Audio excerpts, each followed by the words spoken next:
Hey everyone, this is a walkthrough of updating the firmware on the Behringer WING using the console's OS access mode.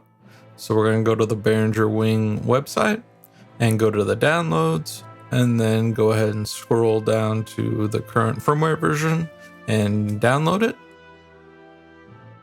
And then while that's downloading, we're going to connect a USB cable to the computer and then into the mixer via the USB port. Then on the front of the mixer, go to the setup screen, select global edit, select OS access mode, and the icon's going to change from dark to light. And this will take just a second and it'll load the Wing OS as a disk on your computer.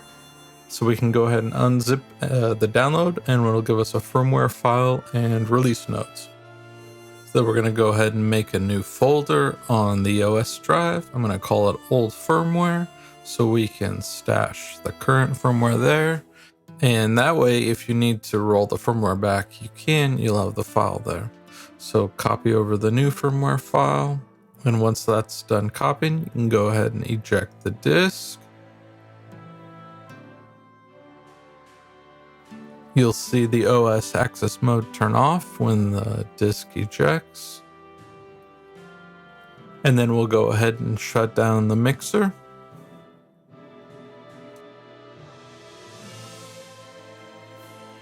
Then power cycle the mixer.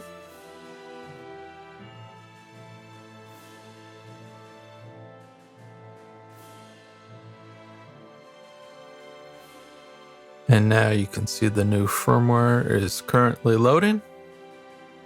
Starting with firmware version 1.06, you'll be able to load new firmware using the USB drive on the front of the console, much like you could on the X32. Firmware version 1.06 is titled metering, and one of the updates is that they added input metering to all of the source inputs.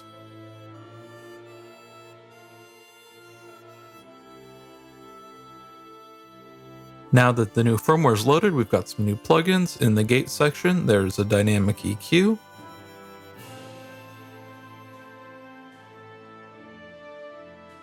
And in the effects section, there's a new TC Electronic VSS3 reverb, and it's got a lot of great presets you can play with. Go ahead and load them, try them out, see how they work, and you can go ahead and tweak them as much as you'd like and get some really cool effects.